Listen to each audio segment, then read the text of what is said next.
Victory at Ostagar by Arsenault de Blasonville. Chapter 4. The Warden's Pyre. Quickly, though not as quickly as Bronwyn would have liked, the retrieval party made its way through the wilds. A dozen soldiers from Merrick's shield flanked the wagon on either side as it trundled behind the Wardens. Morrigan took the lead, aloof as always, though she deigned to speak with Bronwyn about the wilds and the traces of Darkspawn she had come across on her way to the camp at Ostagar. She seemed calm and unafraid, leading them with perfect confidence back to the little hut of her mother, the legendary Flemeth.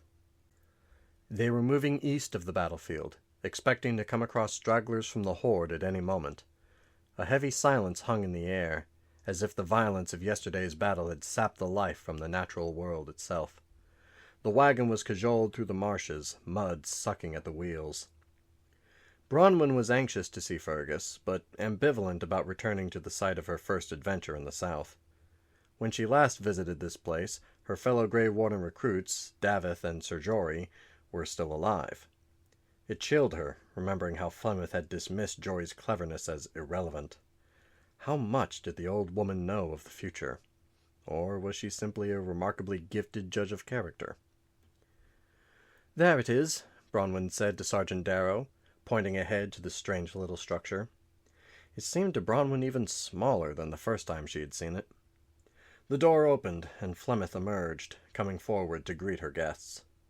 Bronwyn forced herself to meet her calmly, and not rush to see what kind of hurts Fergus had taken. Uneasy, the soldiers and the wagon driver watched the proceedings. Rumors of the Witch of the Wilds abounded. Flemeth's piercing eyes and contemptuous manner did not much allay them. "Ah, our well-mannered young warden," said Flemeth, "come to find the last of her family." "I am most grateful," Bronwyn replied. "You cannot know what this means to me." "You'd be surprised," said Flemeth. "But come in and see him for yourself. The dog will wait outside." Scout growled faintly at that, and Bronwyn frowned, not liking the woman's tone. Still, she was under an obligation. "Stay with Sergeant Darrow, Scout," she ordered, pointing to the big man. Scout looked at her pitifully, and then slumped away. Humble as the hut was, there were things of real value there, including a tall bookcase filled with impressive-looking tomes, and some rare and precious items, she guessed. The most precious item of all was occupying the bed. Fergus was pale and unconscious, his head bandaged, but he was alive, and Bronwyn's heart swelled at the sight of him. She must take care of him, as she had not taken care of the rest of her family.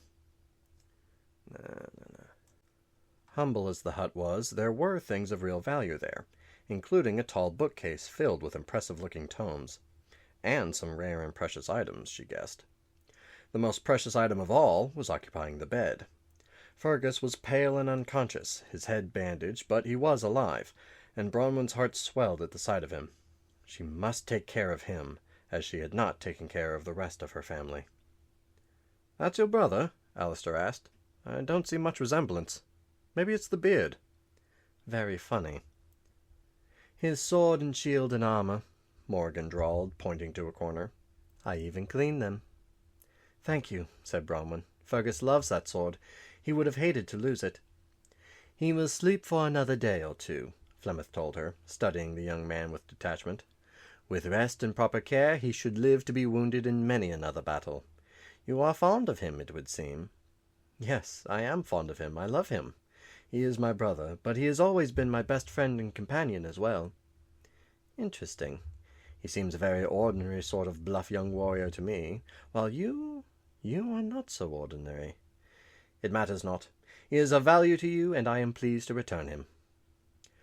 Bronwyn did not bother to reply to this rather insulting remark. They would be leaving, and she would never see this unpleasant old woman again. She opened the door and summoned the waiting soldiers. "Sergeant Darrow, I need a few of your men to fetch the litter from the wagon and come in to carry my brother. He is unconscious with a head wound, and they must be careful not to jar him." Darrow himself came forward, his face stolid, not wishing to show fear in front of the Wardens. He beckoned forward two of his strongest men. Alistair moved in to lend a hand. "I'm glad to help," he said. and I can't wait to be introduced to your brother when he's not out cold anymore." There were some fearful glances at the objects in the witch's hut. Morrigan lounged against the wall in an elaborate show of boredom. Flemeth's mouth was quirked in a smug, inscrutable smile. The litter was made for a shorter man, and Fergus's feet dangled off the end. The gate in the back of the wagon was let down, and very cautiously the unconscious man was eased in. Bronwyn supervised it all, forcing herself not to wring her hands like a silly girl. She arranged pillows around Fergus to cushion him against any jolts, taking special care around his bandaged head. His salvaged belongings were stowed away, and Bronwyn felt she could not be gone from here too soon. "There, let's go, Sergeant." She turned to Flemeth with a slight bow. "Madam, I thank you for your rescue of my brother. I should lose no time—" "A word or two before you go, Warden," Flemeth interposed, "if I may speak to you privately." "As you wish." They walked away from the others, up a little rise to a broad, flat hill next to the hut. Bronwyn puzzled briefly over why the hut had not been built on it, rather than in the marshy muck below. Flemeth spoke without preamble. "A blight is upon us. If not stopped, it will destroy the land. The archdemon knows its bitterest foes, and wished to eliminate them from the game altogether. It failed with you, and will someday rue it. Your retrieval of the Grey Warden treaties was timely indeed. You are gathering allies against the next attack, I am certain." "I am. Everyone needs to stand united against the Blight. I shall go to the Circle of Magi, and to the Dalish Elves, and to the Dwarves. Loghain and the King know my plans and support them." "Ah, yes, Loghain. Such a rude young man. I remember him well. Is he still tall, dark, and lethal?" Bronwyn flushed. "Loghain mac Tyr may well be the greatest man the Ferelden has ever produced," she declared, hot with indignation. "I think it quite impertinent that you—" My, laughed Flemeth. "Such passion! Save it for your quest, young Warden. You will not always feel as you do now. Life changes in its inevitable march to death. In a practical sense, you can regard that as a good thing. It is always sad to outgrow love, of course, but very convenient, as I've always said. I do not wish to discuss Loghain with you. Have you anything else to say?" "Many dangers lie before you. One does not need magic to predict that. I have saved your brother. In return, I ask a boon." "Ask, and I shall grant it, if I can." "A simple one. You say wisely that the Blight threatens us all. I wish to help in my small way. I am old and useless, but my daughter is young and strong, and her magic will serve you well. I ask that you take her with you as a companion in your quest." "What does Morrigan say to this?" "Let us ask her." The young woman was summoned, and informed of Flemeth's decision. She was not pleased with it. "Mother," Morrigan protested, "have I no say in this? This is not how I wanted— I'm not even ready." "You must be ready," Flemeth replied. "These two Wardens must unite Ferelden against the Blight. They need you, Morrigan." Bronwyn thought it perfectly natural that Morrigan would be reluctant to leave her mother. Why would anyone want to leave their mother? Bronwyn would like nothing better right now than to be home and safe with mother and father, and for none of this to have happened.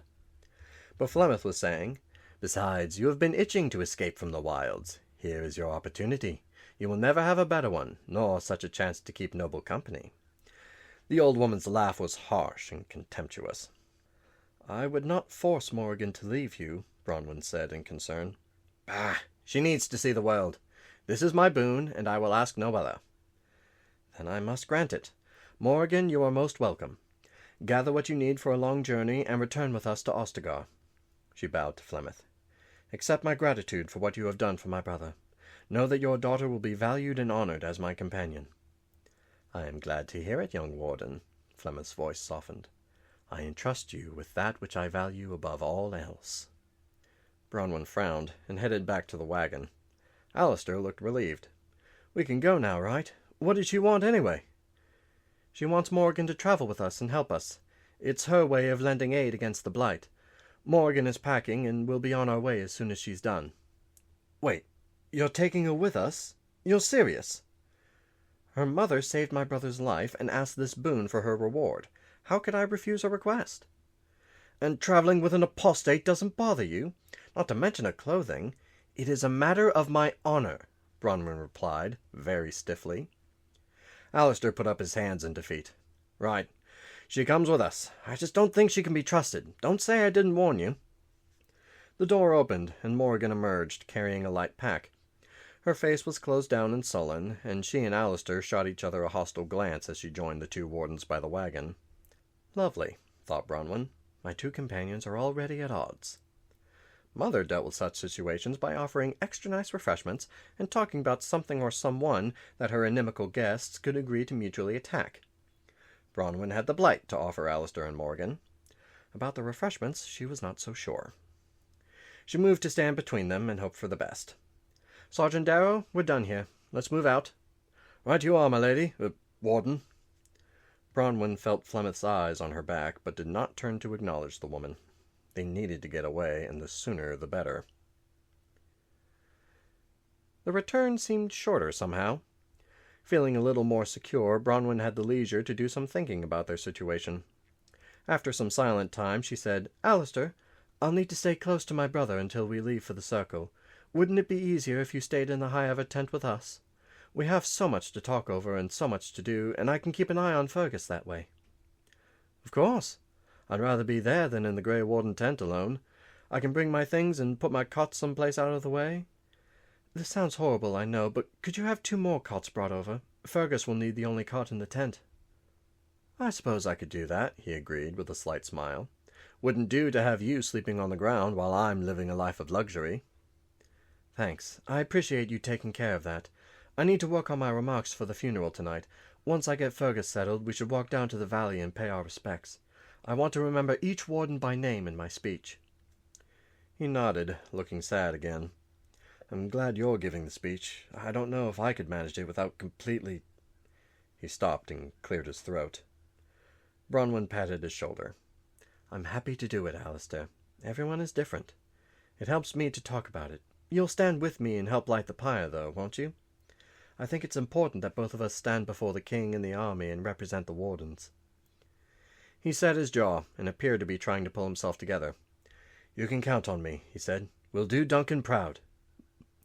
Morrigan said nothing, fortunately, but only huffed a little. It was not worth taking up. Bronwyn understood that the girl must be very unhappy at leaving her home and her mother, and allowances must be made for such feelings. They wound up the trail that joined the Imperial Highway. Bronwyn felt gratitude to Tairn Loghain for their escort, for left to themselves, she and Alistair would have found it impossible to maneuver the cart up the connecting ramp and over the mud holes. Once back on the ancient Deventer road of finely fitted stone, the going was smoother. The tower of Ashal rose up in the distance, beckoning them home. "Sergeant," Bronwyn ordered, "send a runner ahead to locate the mage Wynne. Ask her to meet us at the tent of the Tairn of High-Ever." Fergus's quiet sleep disturbed Bronwyn. He would need the best possible care. This pale, bandaged man was unlike the healthy, vigorous Fergus she knew. Fergus should be thrashing about, or snoring, or even mumbling nonsense as he sometimes did. All the things that had infuriated Bronwyn when they camped at night in the course of a hunt or a climbing expedition. Alistair tried to comfort her when next she walked over to peer at her brother. "The old woman may be an apostate, but I'm sure she knows what she's doing. It's a miracle that your brother survived a head wound like that at all." "I know. I'll just be happier when he is in Wynne's hands. I wish Oxen were not so slow." Wynne was waiting for them at the High-Ever tent, her presence already exerting a calming influence. Under Darrow's subdued orders, the Tairn was lifted out and carefully borne into the tent to the waiting cot. "My thanks," Bronwyn told Darrow and his men, half distracted. "I could not have done it without you." She then turned her attention to her brother, leaving Alistair to escort the soldiers out. Scout sniffed anxiously at Fergus. "Oh, dear, dear," Wynne said as she unwound the bandage. "A cracked skull. Someone has made a good start here, but your brother will need care and quiet even with the spells I know." "He shall have it," Bronwyn answered quickly. She had not realized how much Fergus meant to her. "Scout," she said to the Mabari hound, "I want you to keep an eye on Fergus. I have to go lots of places today, but you stay here and guard him. Do you understand?" A low whoof and a wag of a stubby tail reassured her. Scout stretched out at the foot of the cot and watched Wynne's coming and going. Bronwyn noticed that Morrigan was standing just inside the opening of the partition, not shyly exactly, but with a kind of proud indifference that Bronwyn recognized as false bravado. "Oh, Morrigan, let me introduce you to Wynne, a senior enchanter of the Circle of Magi, and an accomplished healer. Wynne, Morrigan. Morrigan and her mother found Fergus and began the good work you see here. When Alistair and I depart for the circle, Morrigan will accompany us." Wynne took in the strange garb, with its cynical indifference to modesty, and then the wooden staff. The yellow eyes locked onto hers, and Wynne remembered some ancient and obscure texts which mentioned the possibility of changing one's shape into that of beasts, but surely that was not. "Well met, Morrigan," she said smoothly. "Oh, yes, indeed, an apostate, and possibly a maleficar, perhaps a shape-changer, too. Into what kind of company had the Wardens fallen? They must be warned." Morrigan was unimpressed. "How does one address an inmate of the circle?" Bronwyn thought it a reasonable question, though phrased rather discourteously. "Senior Enchanter would be appropriate, though Healer is also correct." The elder mage said, "Wynne will do, as it is my name. We do not stand on ceremony." "No, indeed," agreed Morrigan. "And to answer the question I can see rising on your lips, no, I am no healer myself, so look elsewhere for assistance with the Warden's brother. I can fetch and carry, if required, but I have never taken an interest in that part of the craft." "I see. Your skills are of another sort." "Just so." Bronwyn sighed to herself. "Our servants will see that you have all you require, Wynne, and I shall help you myself in any way that I can. Alistair will be staying here too, and is fetching some cots. Morrigan, I do not wish to be discourteous, but the Wardens are being immolated at twilight, and I have much to do in preparation for the funeral. Let me introduce you to our servants, who can see to your comfort. As to the rest, you can explore the camp or rest, as you like. We shall talk more tomorrow of our journey." "I shall somehow contain my impatience," Morrigan answered carelessly. Bronwyn felt somewhat relieved when the introductions were over and Morrigan strolled away to have a look at the quartermaster's wares. She spent some time discussing Fergus's care with Wynne before Alistair returned with a number of elves carrying cots and blankets and bundles. "What's all this?" Bronwyn wondered. "Well, I did some thinking. I know that you had to come here without a chance to... I know you couldn't have brought much of anything with you, so I thought I'd better bring some blankets and, well, stuff." He dropped an armful of belongings on the ground. The servants carrying the cots looked to Bronwyn for direction. "That was very thoughtful of you, Alistair," Bronwyn said, feeling awed to hear herself sound so much like her own mother. To the servants she said, "Yes, put Warden Alistair's cot there, if you please. The other two go in here." She opened the middle partition and gestured. "Make them up with blankets and put that," she pointed to Morrigan's discarded pack, "at the foot of one of them. Please do all this quietly. The Terran must not be disturbed." While this was done, she looked curiously at the other things Alistair had brought.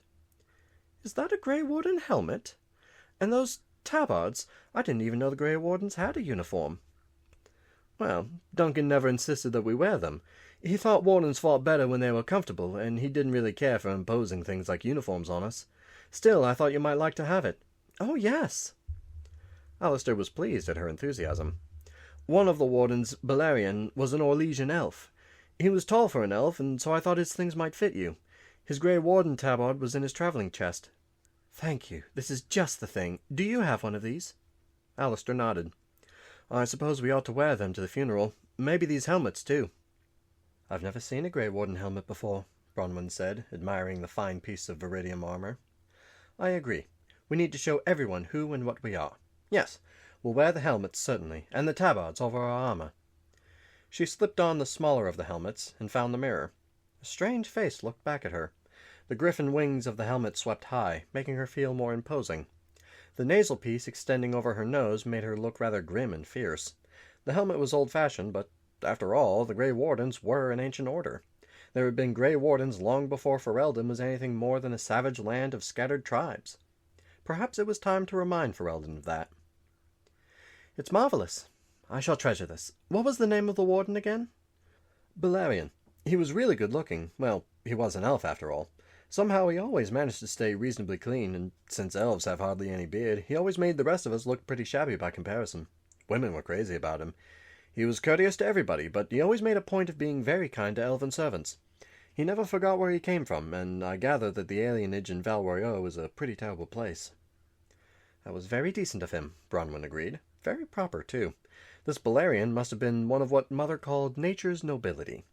One should always be kind to servants, Mother had taught her. It was a sign of bad breeding to be exacting and rude. and cruelty to a servant was an admission of cowardice, since servants had no recourse. It was good to learn something of the Wardens she would never know. "Have you ever been to a Grey Warden funeral?" she asked. "Never," Alistair confessed. "Mostly we don't have funerals. When the Warden has the calling, I heard that they have a farewell ceremony, and then the Warden just leaves for the deep roads. I suppose the king knows what he's talking about, though. He has books about the Grey Wardens, and he and Duncan were good friends." Bronwyn nodded, still admiring herself. She must try on the tabard.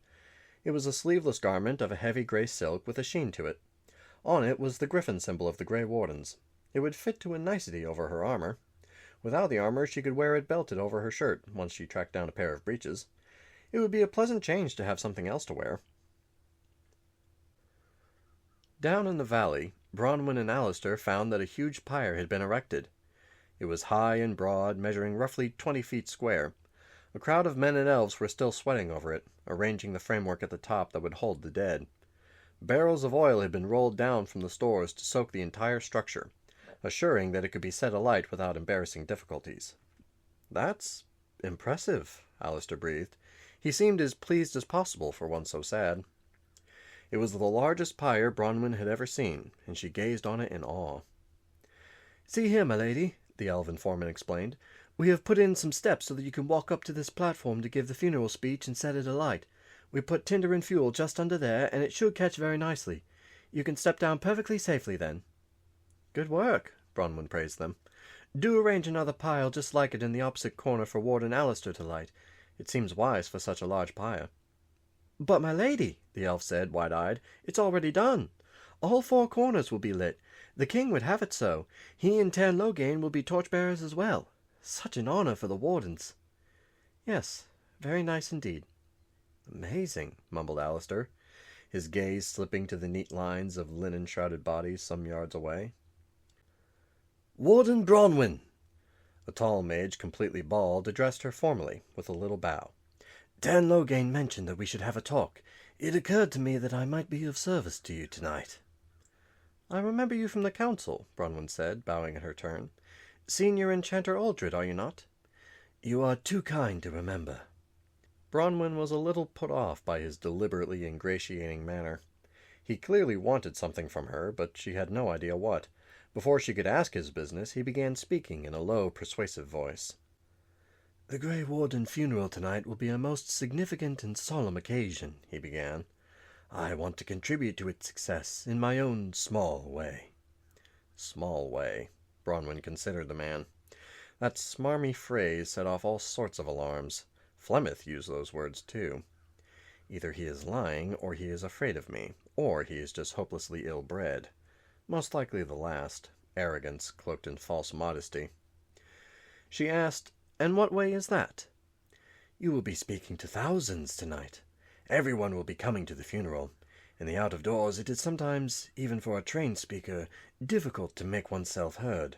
I can, very discreetly, make you audible to the entire army." She blinked. "It might be alarming if I roared like a dragon." "You misunderstand me," he protested. "It would be unnoticeable. You would not be speaking unnaturally loudly. Simply give the address in clear, audible tones, and I can guarantee that it will be heard and understood by all your listeners, no matter how far away." "That would be extremely helpful," Bronwyn agreed. There was nothing more annoying than seeing some fool on a dais mouthing unintelligibly. Even more annoying were all the whispers of, "What did he say? Did you catch that? Shh, I'm trying to hear." She considered, and then said, "Please do.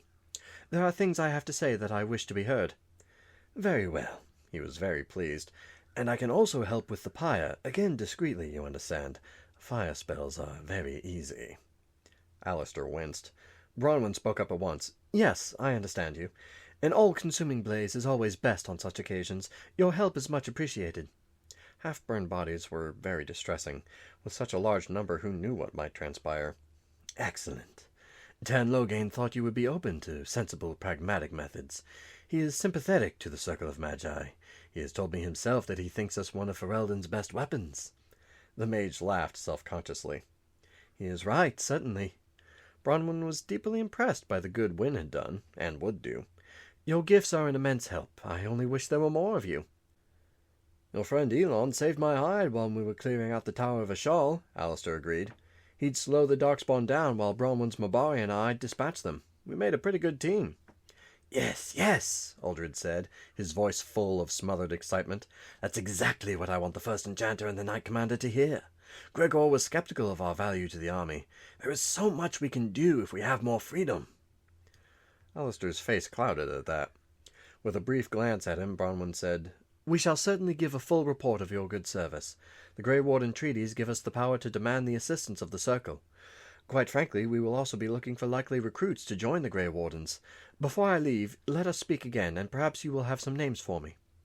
I will indeed. So the Grey Wardens do admit mages. That is most interesting. Until tonight, Wardens. There was the other thing they must do when the mage had gone his way. Bronwyn took Alistair's hand in hers, and they went to look upon their dead. It was much worse than Bronwyn had anticipated. She had first seen death in battle on the night of the High Ever massacre, and she had killed her share of men herself, but she had been so wild with rage and grief that she had scarcely looked at the men she slashed apart.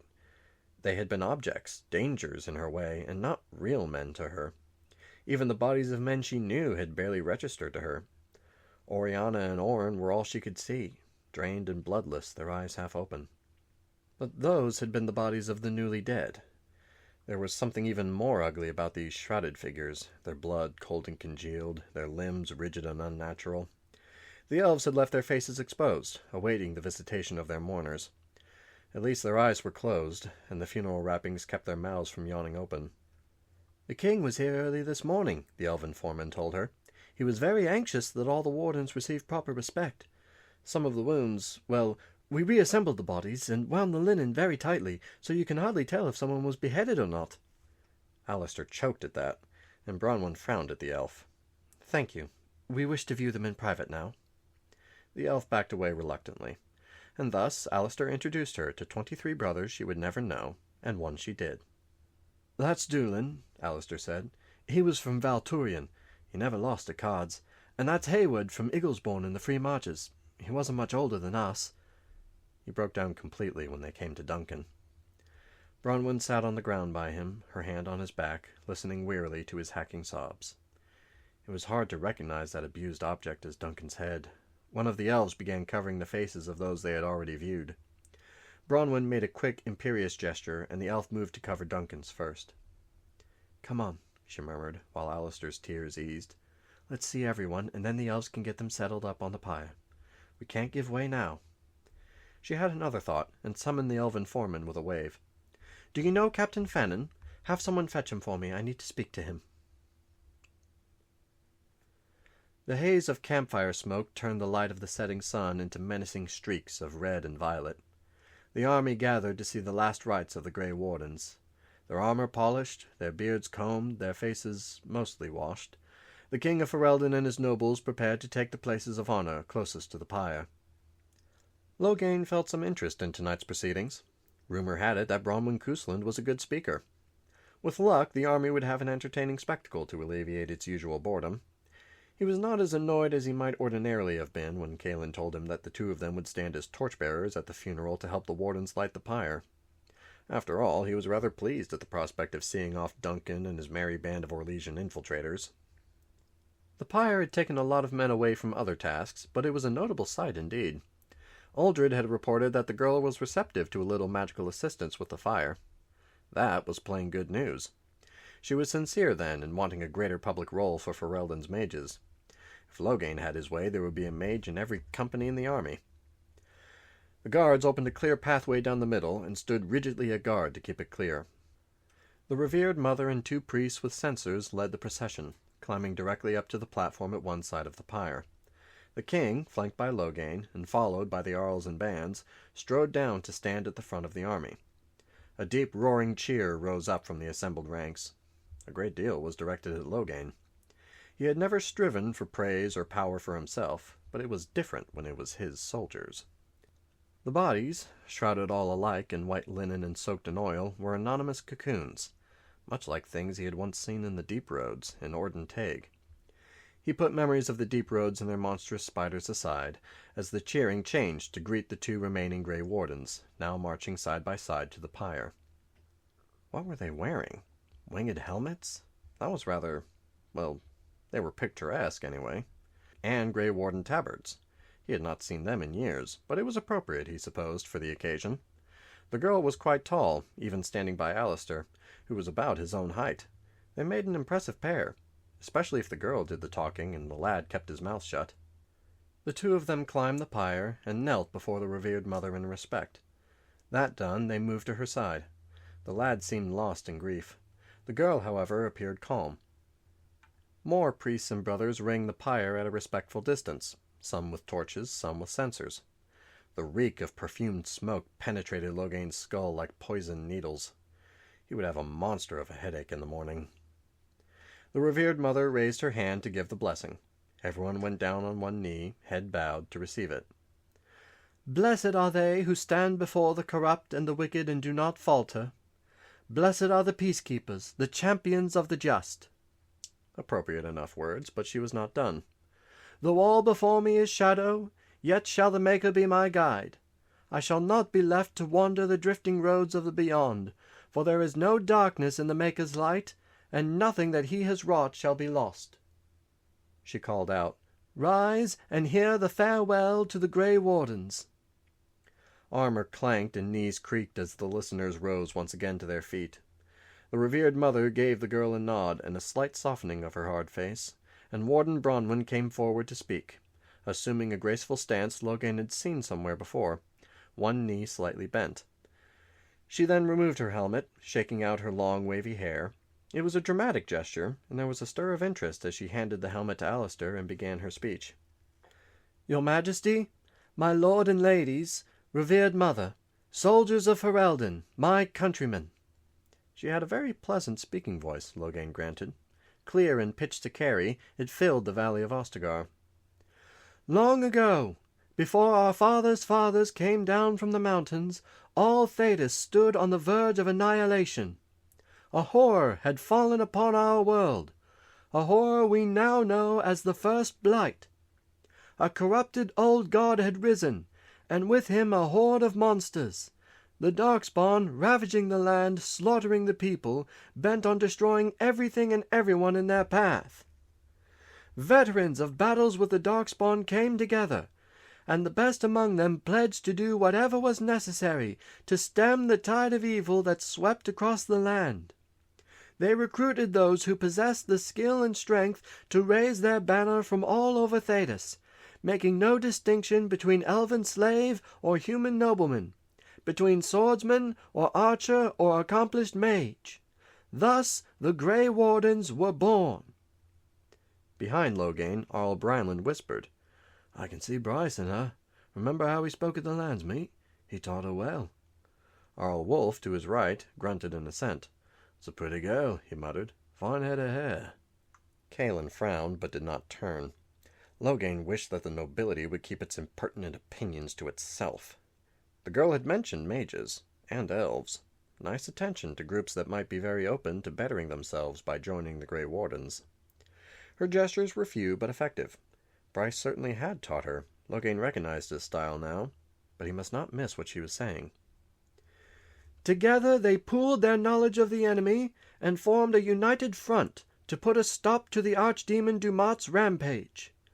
When the Grey Wardens raised their arms in victory, suddenly there was hope where before no hope remained." The army was listening with rapt attention, Loghain noted. No jostling and muttering. Cailan would be pleased at their respect for the occasion, at least.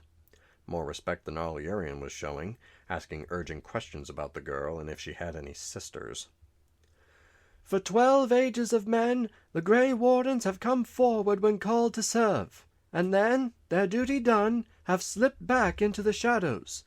Once a blight is over, we are called irrelevant and unnecessary, a burden from the dead past." Ouch, thought Loghain. Irrelevant. My words must have stung more than I intended when we first met before the battle. I take it that this rebuttal is meant for me. "And yet the past is always with us. It lives yet beneath our feet. In the dark places of the earth, there is an ancient malice that does not sleep. We forget it at our peril, for it has not forgotten us." A low rumble of agreement, mutters of assent from her audience. Loghain approved of the girl's slight ironic smile. She was putting on a good show. "And whenever and wherever it bursts forth upon the kingdoms under the sun, the Grey Wardens stand ready to do their duty, for the Grey Wardens' great allegiance is to life itself, to preserve all things untainted by the darkness. To that end, these words are carved into the soul of every Grey Warden. In peace, vigilance. In war, victory. In death, sacrifice. Tonight we, the living, bear witness to those who died by those words." Now she was listing the names of the dead. She must have been taught those rhetorical tricks drummed into noble children from an early age. Anora herself could have done no better. Of course Alistair was there, ready to prompt the girl if she forgot a name. "Thorn of Oswin, whose arrows never missed. Gregor of the Anderfels, who could wield a great sword like a feather, and drink any 12 men under the table. Talifer of Islay, silent in speech, but bold in battle. Balarion, an elf born in the alienage of Val Royeaux, famed both for his courage and his courtesy. Stargan of Wakingsea, who once slew a Berescon with only a dagger. The twin brothers Hintor and Hastor, who served 20 years as wardens, and who in death were not divided." She was reaching the end now, her voice moving into the next register. "Not too long a speech, thank the Maker. A good length, with all the wardens acknowledged." "And last, I cannot forget my leader Duncan, for he personally saved my life, just as in his last and greatest battle he saved the life of our king. Mighty warrior though he was more. A wise counselor, a loyal friend, a master of lore, and a kind and caring mentor to all his wardens. I know that these words of the prophet were always in his heart. Let the blade pass through the flesh. Let my blood touch the ground. Let my cries touch their hearts. Let mine be the last sacrifice. Fare you well, Duncan, Warden-Commander of Ferelden." One of the priests handed the girl a torch. Loghain grimaced. Oh, holy Maker! A tear was glittering on Alistair's face. He glanced to his side and saw that Cailan... Oh, of course. Cailan was in tears too. There was some choking and coughing going on behind him. He did not want to know who they were. When they came to their senses, they would be horribly embarrassed. "Alistair and I are proud to have been called to join the Grey Wardens. My brothers, your sacrifice will not be forgotten, and one day, when Alistair and I join you, may you find us worthy of your example." The girl lifted the torch and cried out, "Duncan and the Grey Wardens!" There was a cheer. From the higher men first, Loghain noticed. One of the sergeants was leading that traditional salute of theirs. The girl must be popular with them. The rest of the army was joining in, the roar echoing back from the stone foundations of the upper citadel. The priests came forward with torches for King and for Loghain himself. Alistair was given his, and the 3 men moved to their appointed places. The girl was still holding the torch on high, her eyes shining with a resounding tribute. Perhaps it was for the best that the girl was now a warden. In a few years she would have been a power to be reckoned with in the Landsmeet. It was possible that Bryce would have made her heir to the Tairnir. Anora might have had trouble with her. Loghain remembered his father's old saying about strong women. 2 queens in one hive, and only one shall thrive. The girl gave a nod to the men, and the 4 of them put their torches to the pyre. The tinder and fuel caught easily, and flames sprouted up, licking at the shrouds. The cheers continued as the priests and warriors descended from the pyre, and the blaze mounted toward the sky, consuming the Grey Wardens of Ferelden. Such a pyre would certainly burn all night. The hideous smell of burned meat filled the valley, a smell familiar to all Fereldans, accustomed as they were to cremation. The priests wafted their censers industriously, but their perfumes could not begin to cover the smell of 24 men being reduced to ash and bone. At least the height and large size of the pyre spared the onlookers the usual unsettling sights of hair catching fire, of naked, blackened bodies revealed as the shrouds were consumed, of skulls exploding in the intense heat. Bronwyn blinked a bit of ash from her eyes. She hoped the wind would not change, or they would all have to move back quite a way. She was uneasy about her hair being unbound tonight, but had found that the helmet was uncomfortable after a time if her hair was braided up as she usually arranged it. She would have to think of a new style or cut it short. She sighed.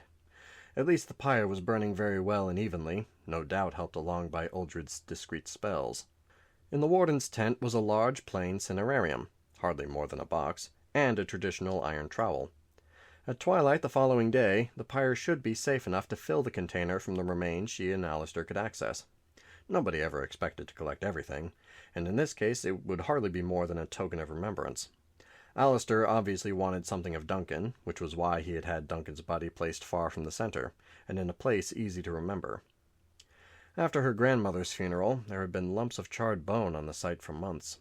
It had distressed Bronwyn, even after Mother had gently explained again and again that it was natural and all part of the Maker's plan for much of one's earthly remains to be returned to the earth.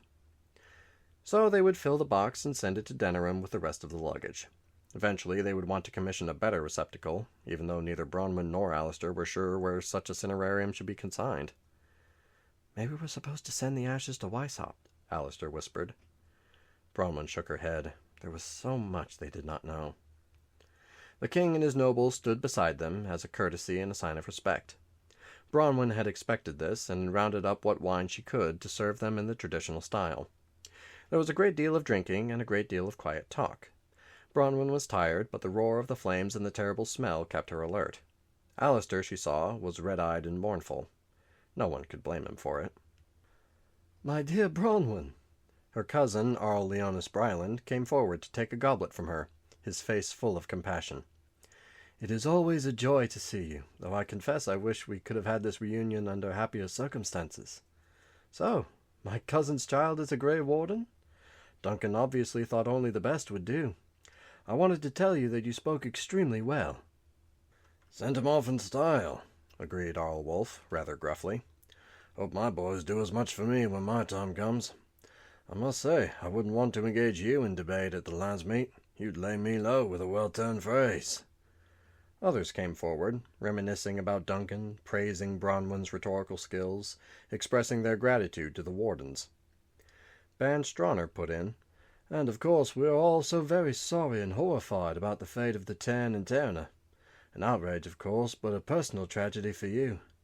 I wish to offer my condolences. I never liked Rendenhau myself, but who could have expected such treachery?" "At least Fergus is alive," Arl Bryland said. "Highever has a Tern of the right blood, thank the Maker." "Your brother is well?" Cailan asked. "Better than I could have expected. A very skilled mage is tending to him now, and she expects a full recovery." "Good," Loghain said briefly. "I dare say with this development you will not wish to leave immediately for Kinloch Hold in the Circle." "No," she said gravely. "I must know that my brother is out of danger, and then I must tell him the dreadful news. I cannot leave until that is done. On that head, your Majesty," she said, turning to the king, "I must hold you to your word on the matter of Arl Howe. He must be called to account, and sooner rather than later. I claim the right of blood, at any rate. When the time comes, I wish to meet him myself." More murmurs of approval and support.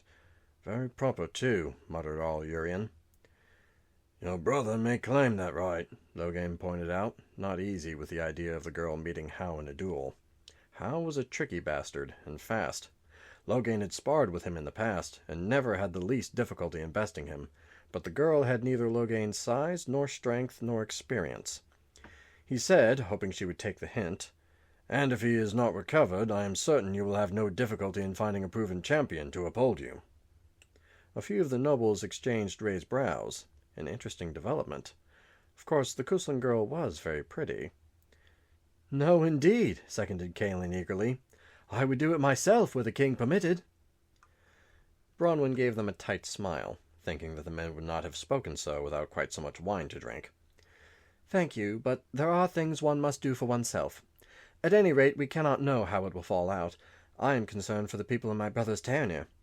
I do not know what caused Rendenhau to throw away all our family's years of friendship, but he has done so, and done it so completely that I cannot guess what crime he will commit next." Before her imagination, wreathed in the flames of the Warden's pyre, were the pictures that never left her. Her father propping himself on one hand, the other clutching his wounded side. Her mother, fierce and tender, kneeling beside him in a pool of blood. The last loving, pained look as Bronwyn was pulled around a corner, and they were lost to her forever. She stared into the great blaze before her, her eyes watering. What had Hal done with the bodies of her family? Had he thrown them down a well? Had he given them to the wolves? The king was speaking, but she did not catch his words. "The warden should return to her brother, and perhaps get some rest," Loghain said to Cailan. He touched Bronwyn's arm lightly. "Good idea," said Cailan. "Wardens, you are hereby invited to join us for dinner tomorrow. Perhaps my uncles and the Knights of Redcliffe will have arrived by then." "I believe you are right. Alistair?" Bronwyn asked, over her shoulder. "Are you coming?" He shook his head. "You go on. I know you need to see your brother. I'll stay here for a while. I'm not ready to leave Duncan yet." She nodded, understanding. "You know yourself best." She bowed to the king. "Your Majesty, my lords, good night to you." In groups, in quietly talking pairs, and one by one, the nobles drifted away. Alistair stood watching the pyre slowly collapse. Beside him was the king, in silent sympathy, and Loghain, restless and bored. Loghain felt quite enough had been done for the dead wardens. All very proper, he supposed, and their sacrifice was appreciated, but it was time to get on with the matters at hand. Of course, someone had to watch the pyre. The tradition, no doubt, was based on the need to make sure the fire did not spread. He cleared his throat. "We'll be very busy tomorrow, Cailan. You should turn in." "I'll stay here with Alistair," Cailan told him. "You needn't wait for me. I promise I'll be fit to listen to everything you say." Loghain snorted, and glanced under his brows at the pyre. "That's the last of you, Duncan, and good riddance." He left the two brothers to their vigil.